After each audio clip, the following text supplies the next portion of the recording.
Hello, my name is Jane Dorman, and I'm the Director of Honoring Your Wishes at Iowa City Hospice. I will be presenting today with Dr. Merce Bernklew, who's the Director of the Aging Program and an Associate Professor at the UI School of Social Work.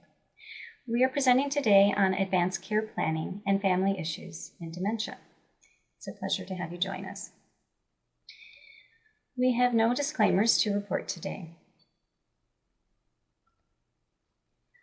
Our objectives are that we will define advanced care planning, otherwise known as ACP, advanced directives, and the POLST paradigm.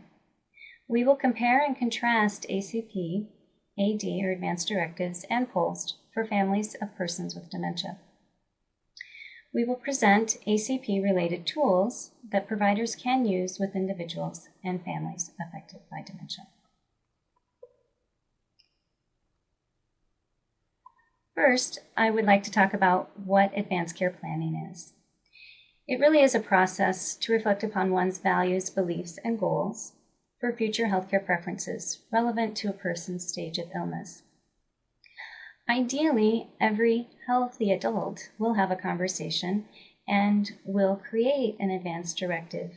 In the event they were to have a sudden illness or injury, they would be able to select someone who could make healthcare decisions on their behalf and communicate their preferences. As we age, as our values change, as perhaps we receive a diagnosis, and towards the end of life, the hope is that advanced care planning discussions take place with people in our circle of support, with people who are important to us, as well as with our healthcare providers. In this process, an advanced care plan is created, such as an advanced directive that reflects a person's healthcare preferences. It's a guide for a healthcare agent if they need to stand in that role, and it's also a guide for healthcare providers to know what the person would want if they were unable to communicate their wishes. It's an empowering process, and the hope is that a well-prepared healthcare agent and alternate healthcare agent are selected and engaged in the process. I encourage people to carefully reflect upon who they would like to select as a healthcare agent. And some of the things that I ask people to consider is, who do they trust? Who do they feel comfortable talking to?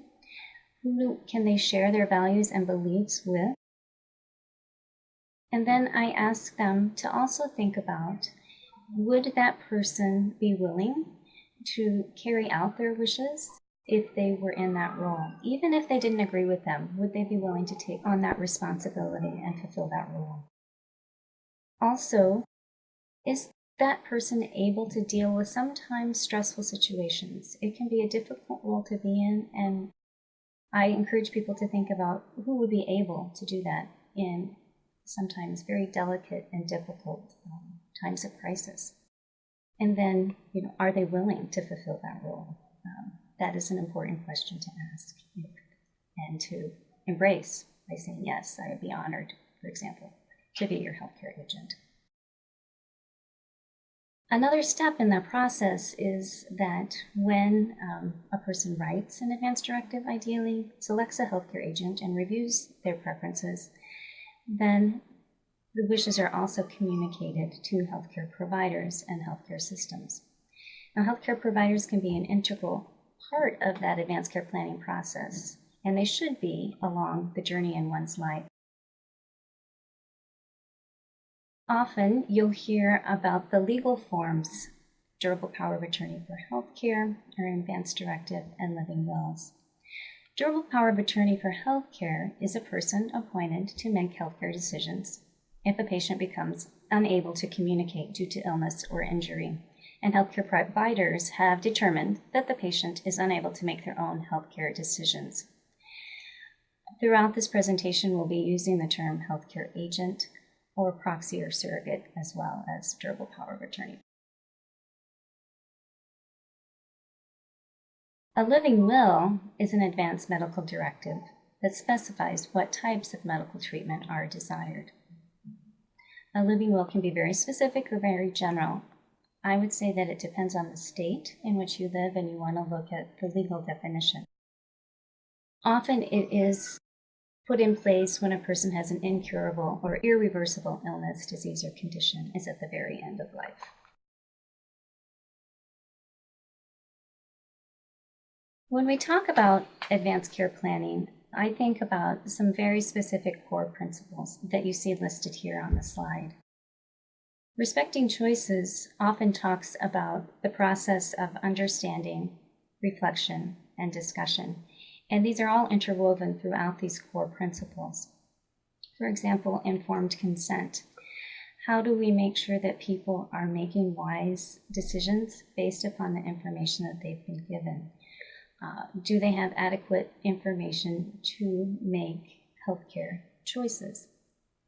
What information should be shared with healthcare providers?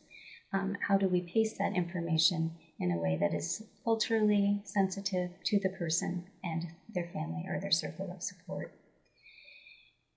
What is the process for communication? How does that take place?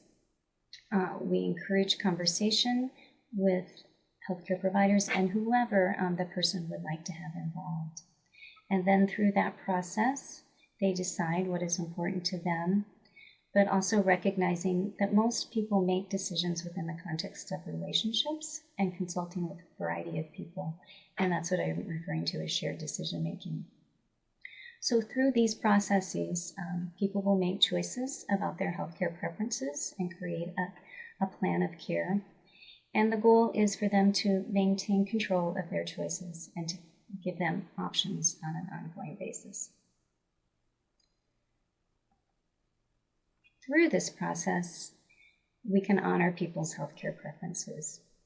And I think that that is a primary responsibility that we have as healthcare providers.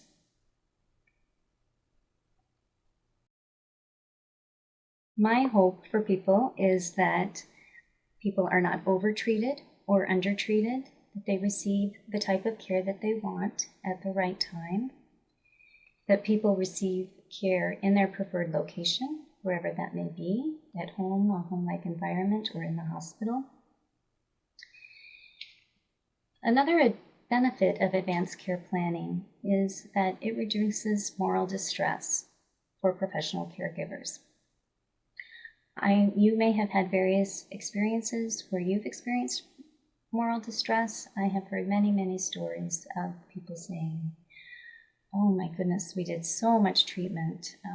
I don't know if that's what the person would have wanted, but we weren't able to talk about that. And a goal is to reduce the moral distress for professional caregivers, and the research shows that that does happen through advanced care planning. Another benefit of advanced care planning is reducing this distress of not knowing if a family member or a friend has made the right decision on behalf of someone who wasn't able to communicate. We never want anyone to say, oh, if only I had had the conversation with them, if only I had known what they would have wanted.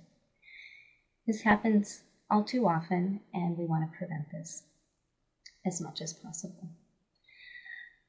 Another benefit to this process is recognizing that when people don't have the conversation, it can really complicate the grief of the family or a healthcare agent who is in that role because they're struggling with what had happened and the decisions that they had made on behalf of that person.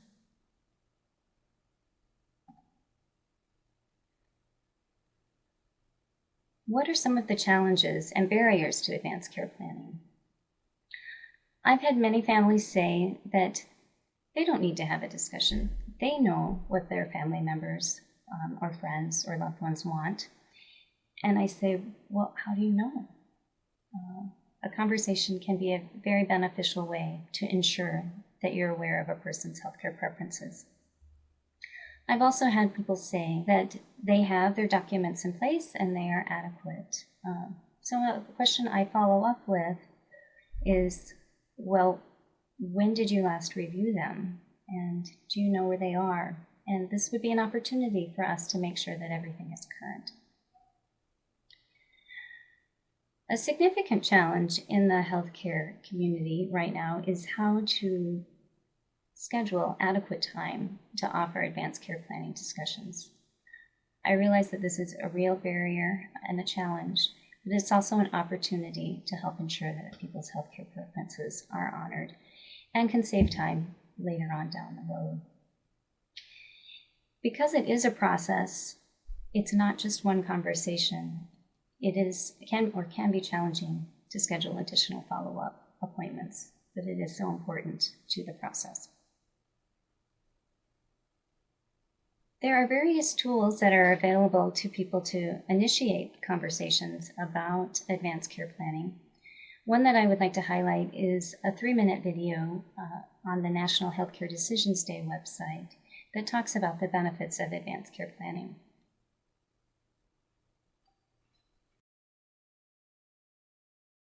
When we're talking about families affected by dementia, as well as individuals affected by dementia, I think it's very critical to think about what information to provide to contribute to informed decision making.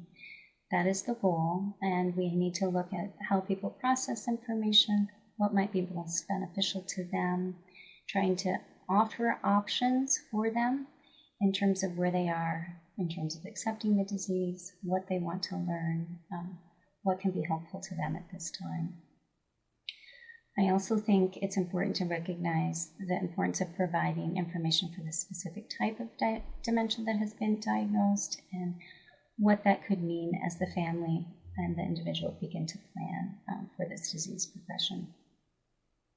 The FAST scale is one example. And then I also think it's important to think about treatment options for this individual and their family. What are the possibilities? What are the ramifications of those? What are the risks? What are the benefits? What are the burdens? And then if the person also has additional diagnoses, what does that mean in the context of this new diagnosis with dementia?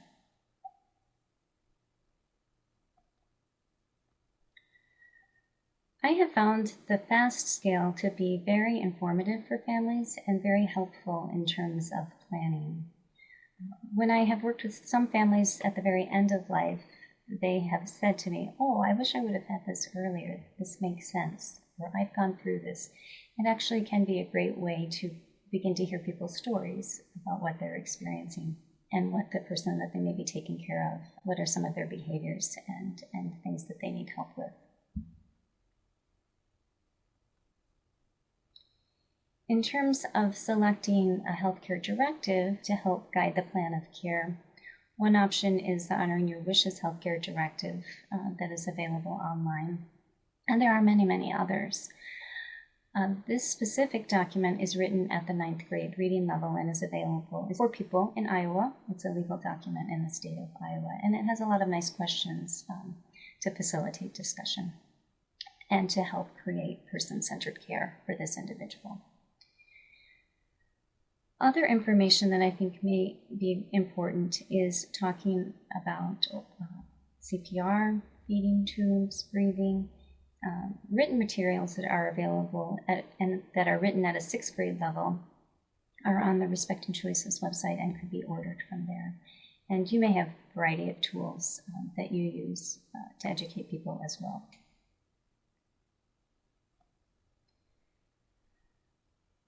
Again, I think it's important to think about what the family would like in terms of information and how they could best process the information that you would like them to know.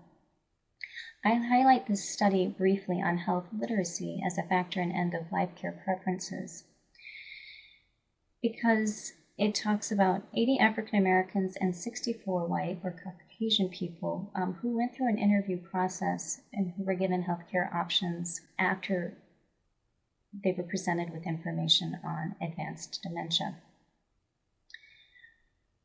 After they were then presented information through a video, there were no significant differences in the distribution of preferences by race or health literacy. And in the first scenario, health literacy was an independent factor. We always have to gauge what a person would like to know, but I wanted you to be aware of the video because it's a 2-minute clip that shows a woman with advanced dementia and her daughter is caring for her. And this might be something that one of the people that you're serving may want to familiarize themselves with as they participate in advanced care planning. I'd like to introduce you to John. John is 60 years old, and he's had difficulty remembering things at work. His co-workers have noticed that he's not followed through on some of his work responsibilities over the past several months. They contacted John's wife, Maria, who shared that she's noticed that John has become more agitated and seems to not be able to follow through with simple tasks on occasion. They schedule an appointment for John to be seen by his healthcare provider. He goes, and after sharing his symptoms, he's given a variety of tests that are scheduled, and after a series of weeks and a month or two, he is then diagnosed with Alzheimer's disease.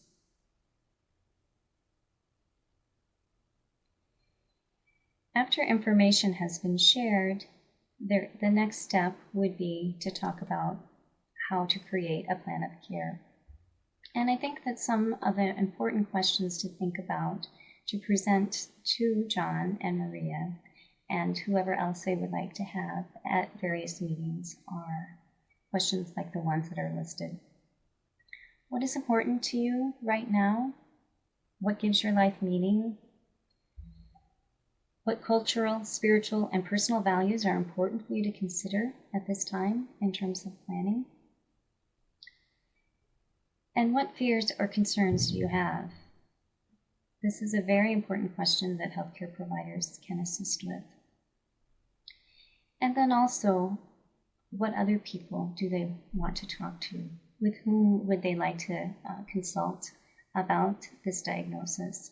And who could provide assistance for them along this new journey? Perhaps a financial advisor, spiritual advisor, family, friends, etc.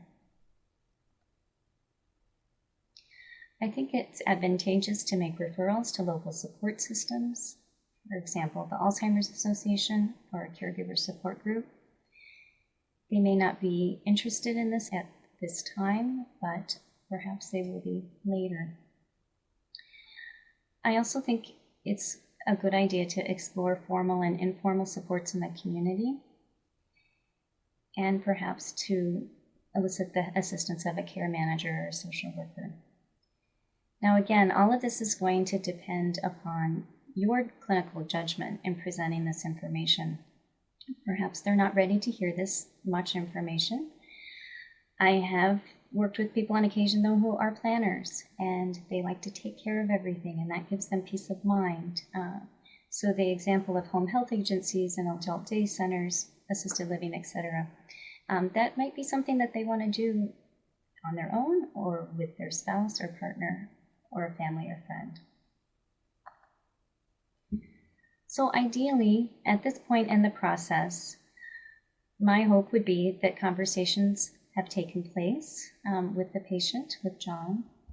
Healthcare providers, family, and friends have talked about the diagnosis and what it means. Healthcare preferences have been identified by John and Maria.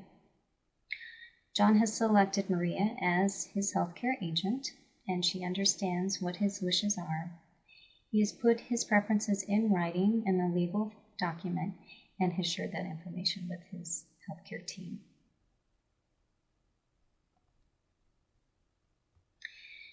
When this process takes place, my experience has been that family members often say, "Oh, I would like to create an advanced care plan or an advanced directive as well," which I think is very beneficial.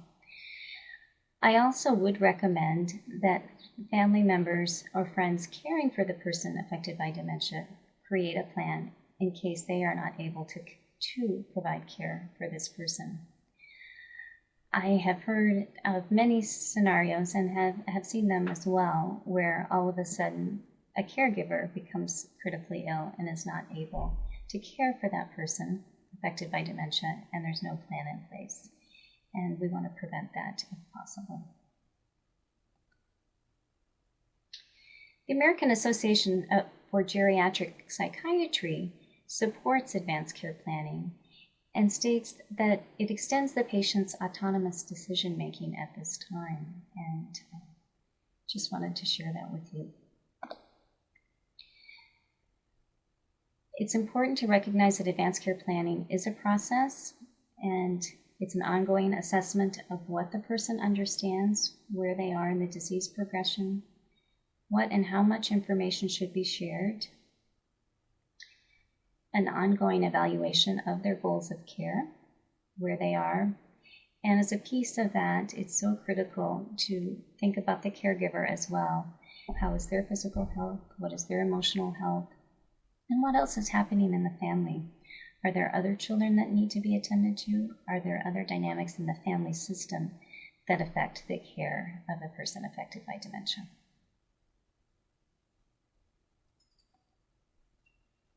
Let's go back to John. A year has passed. John has stopped working due to his short-term memory loss and is at home during the day. Maria continues to work full-time. A co-worker of John's takes John out to eat once a week, and the neighbors have been asked to look after John and contact Maria if they have concerns.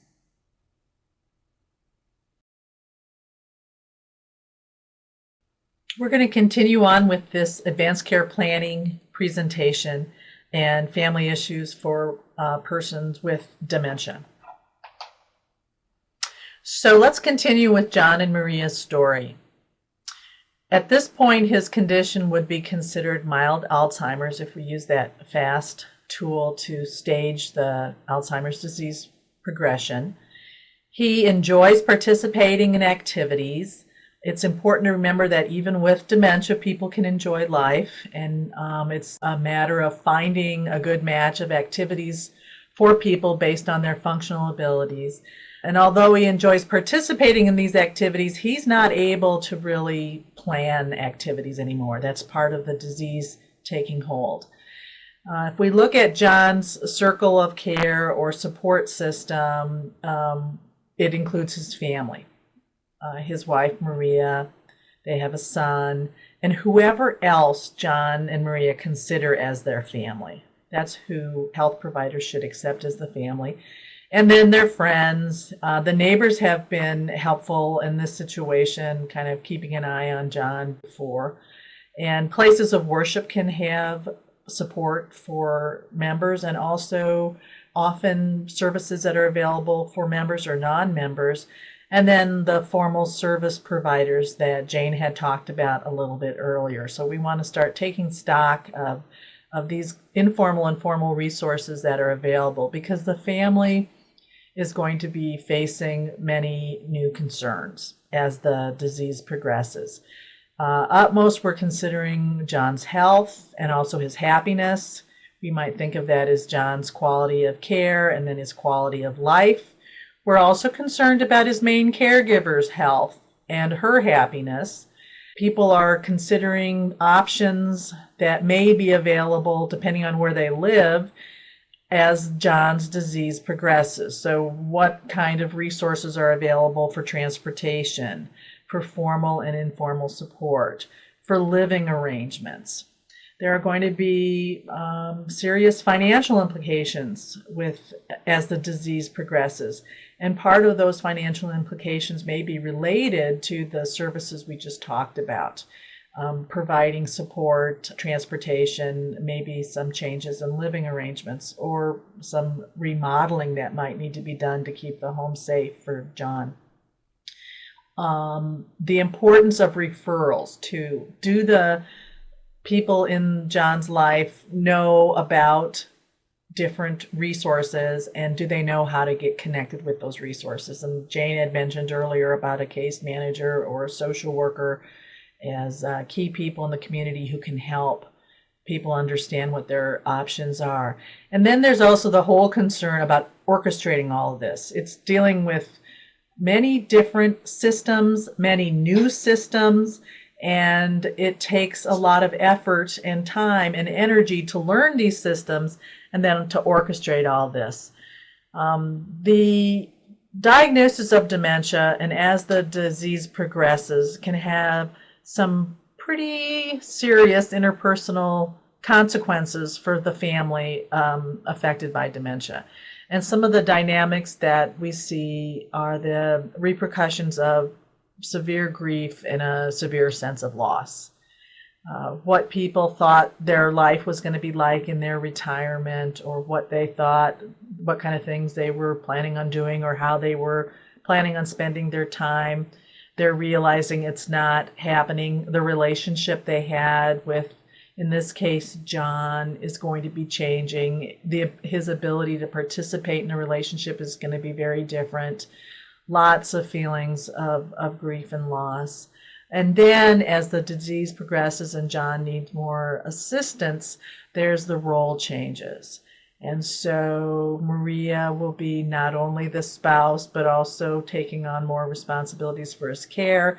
It will change the role expectations of their son and other people who've had relationships with John. Their identity to John begins to change. In some cases, it expands.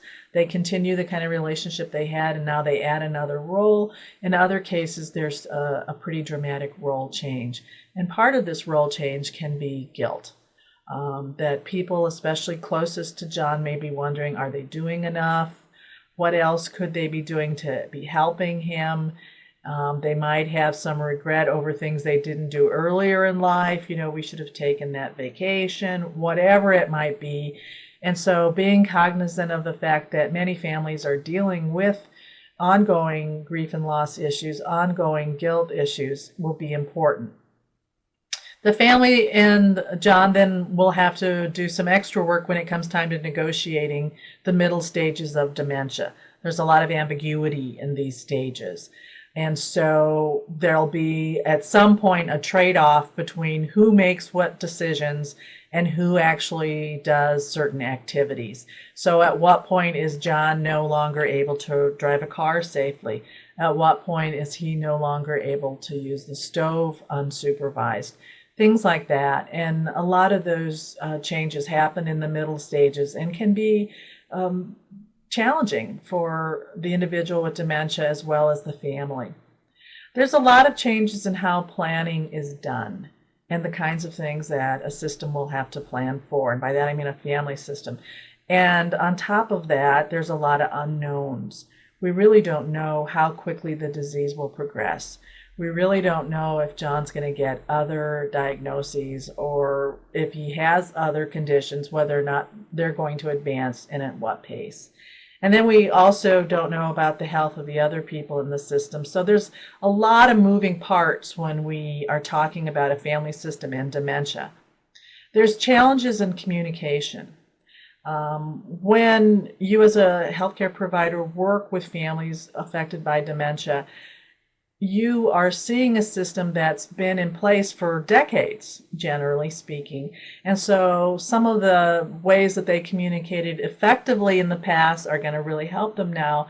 And some of the things they stumbled over in the past may rear their heads again, and there may be some problems. So on top of all of the family history, now we've got new things that have to be talked about. And for some families, they really haven't considered, how do we address the issue of dementia? How do we address the issue of advanced care planning? And so helping people with language and kind of sorting through their feelings can be very important.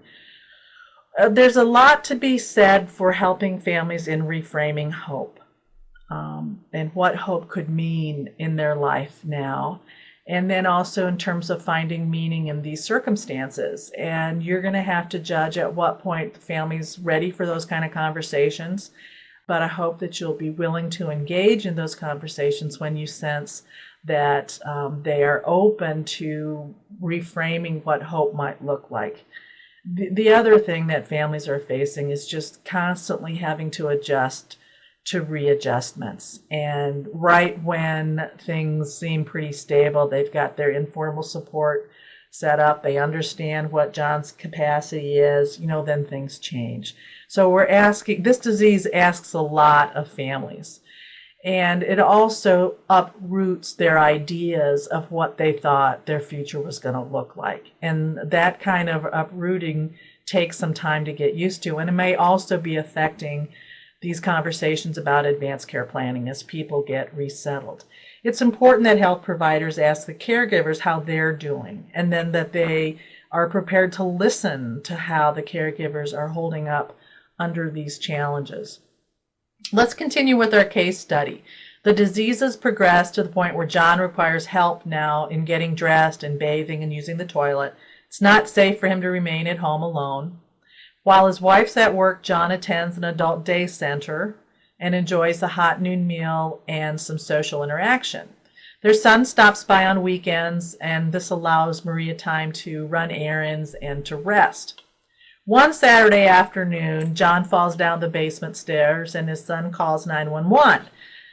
The ER staff ask if John has an advance directive, and neither John nor his son know where it is. They attempt to contact Maria, who happens to be at the mall, but her cell phone battery is dead, and after 3 hours in the emergency room, John is released. Nothing is broken after all. Maria and John, to the extent that he's able, and their son have a frank discussion about John's wishes, reminding the son that he agreed to be the alternate healthcare agent and reviewing what that role might be, and then also clarifying where the healthcare directive is located. And the son gets a copy. It's not uncommon that there's a couple trial and errors of having to actually be confronted with being asked about where is the advance directive, or do you have an advance directive? And then people realize, oh, I need to make sure that this goes from the back burner to the front burner in terms of being able to access it and understand it. Over time, John's dementia progresses to the point where he needs more help than Maria and their circle of support can provide at home, especially in light of Maria's worsening arthritis and her asthma. So John is admitted to a nursing home, and Maria visits often. After reviewing John's chart, the medical director of the nursing home suggests that she and Maria have a discussion about POST. Maria doesn't think John needs a POST because he has an advance directive, but Maria agrees to meet with the medical director. And so now we're going to turn our attention to talking about the advanced care planning process and the last stages of dementia and a tool that's related to the POST paradigm. So POST stands for Physician Orders for Life-Sustaining Treatment. This is a paradigm that started in Oregon a couple decades ago, and it's been adopted by many other states. Right here in Iowa, we have a version called iPost. So it's part of the POST paradigm, but we have a different name. It stands for Physician Orders for Scope of Treatment, and it was enacted by the state legislature in the year 2012. POST is intended for people with a chronic, critical medical condition, and these are people who have frequent contact with healthcare providers and who have a life-limiting illness, and it's also appropriate for the very frail. The POST form is put on a bright colored paper, and each state has its own color that it's claimed so that all the POST forms look the same. And the idea is that this POST form will accompany the patient as the patient transfers to different settings. And this has been one of the big benefits of the POST paradigm. In order for the POST system to work, the system has to change, the whole system. So people, all the healthcare providers who encounter a person with POST need to know to ask about the POST form and need to understand how that would work. And that includes your emergency personnel, your ambulance personnel, and people in different healthcare settings. This just briefly shows which states already have endorsed a POST paradigm program and which ones are in the process of developing them. From the POST website, we get this information that it's a medical order indicating a patient's wishes regarding treatments that are commonly used in a crisis. Without a POST form, paramedics and EMTs are required to provide every possible medical treatment to sustain life. The POST website also goes on to say that POST is helpful in guiding treatment after the initial emergency. These brightly colored forms provide a way to tell physicians and nurses and other healthcare professionals what types of treatments the person wants. It is important that POST orders show what treatments are wanted now.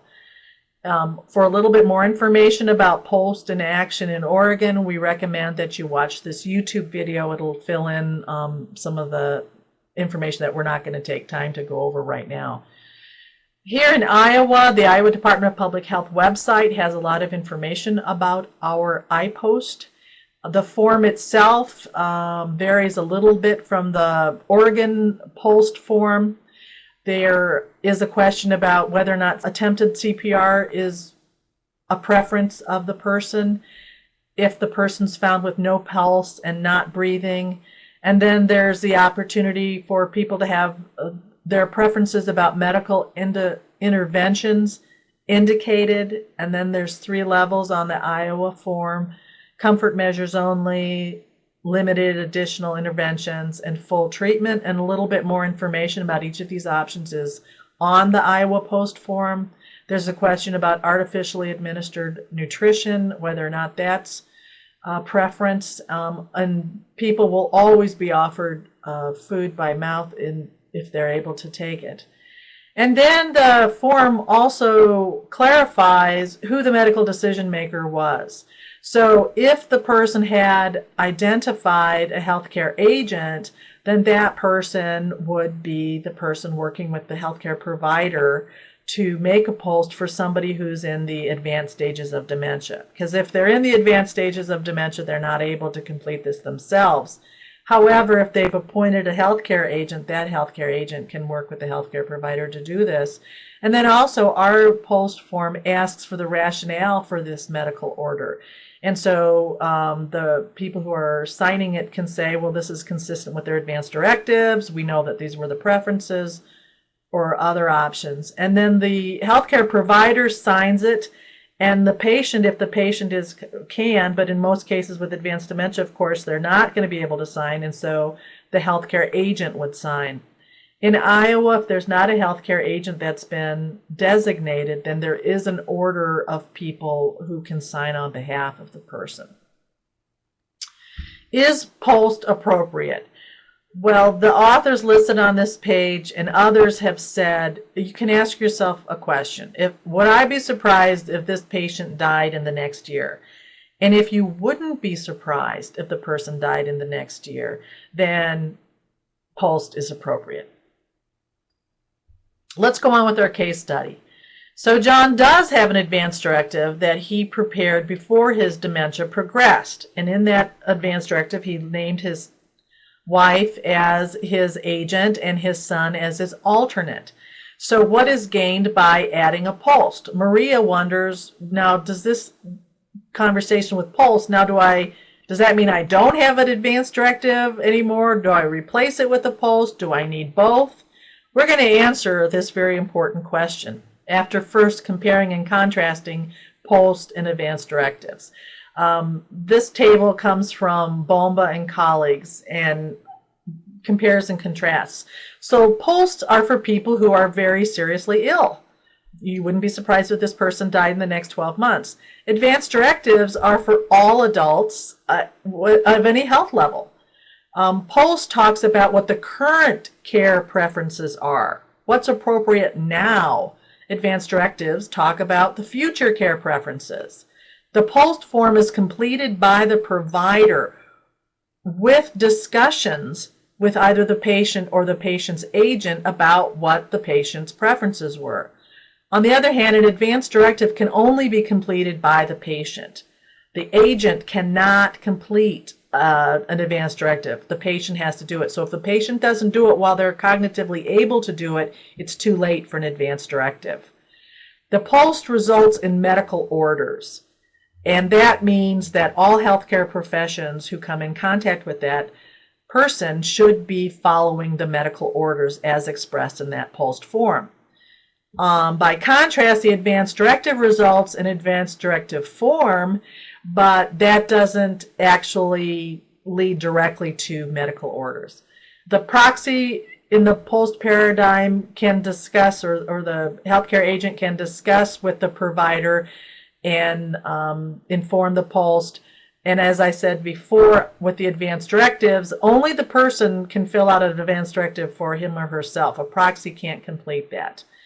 And then with the POLST, the provider's responsible for having it ready and reading it and following it, and then also for updating it. So in a nursing home situation where our person John now is, the nursing homes need to have systems by which the POLST is regularly reviewed. And then there's a place to document that it's been reviewed and updated on the actual form. So John and his family and his healthcare team all benefit if John would have both. It's important for him to continue the advance directive where he has already named the agent and he's named the alternate, and he may have already expressed other preferences regarding certain medical interventions. The advance directive is important throughout John's disease process. And then the POLST is particularly important when it wouldn't be surprising if he would die within a year. This is a schema that Jane and I have developed to kind of superimpose the fast stages of dementia with different kinds of advanced care planning. And so you see that throughout the fast stages of dementia, from when a person is completely without dementia to very severe dementia, discussions about the medical circumstances and options and goals of care and preferences are always appropriate. So that's throughout the 7 stages.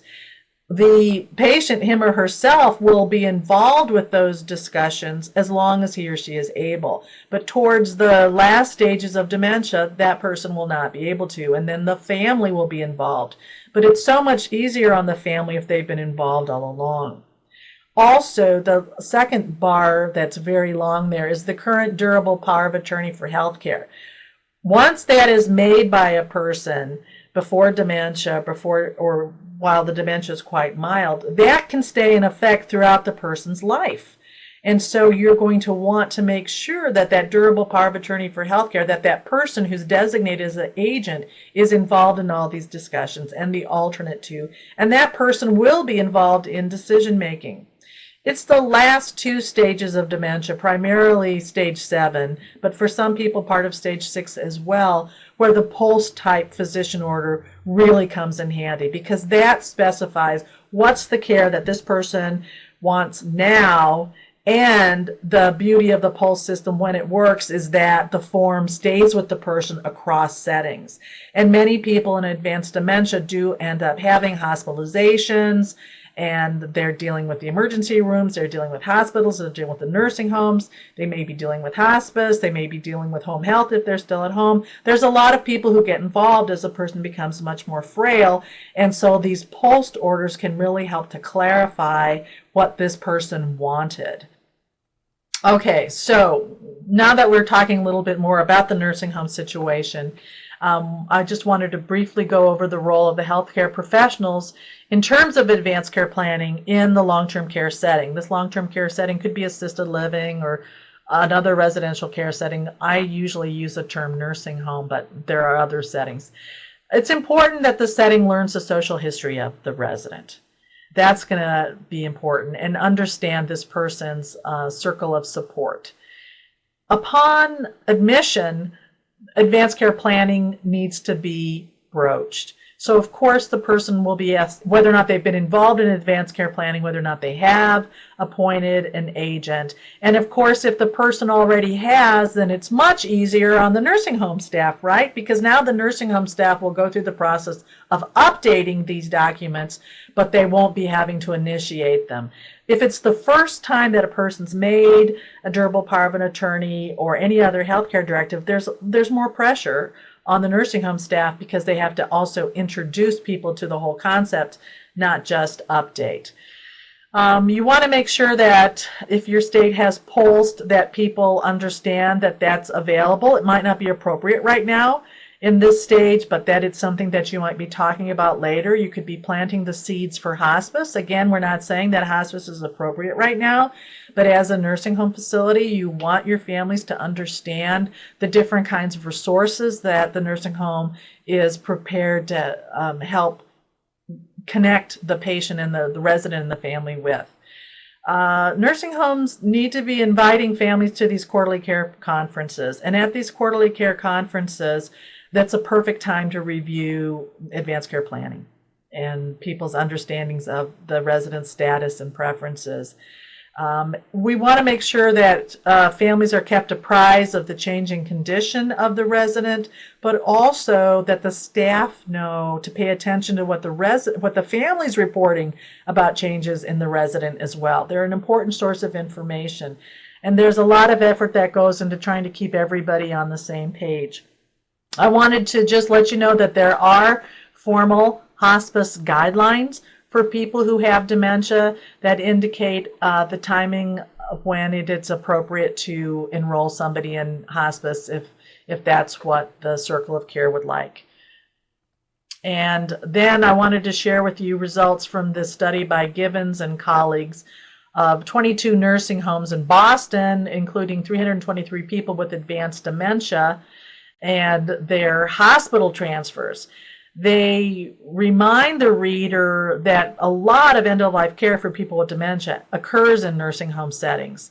And so that's where we want a special expertise in working with dementia and advanced care planning.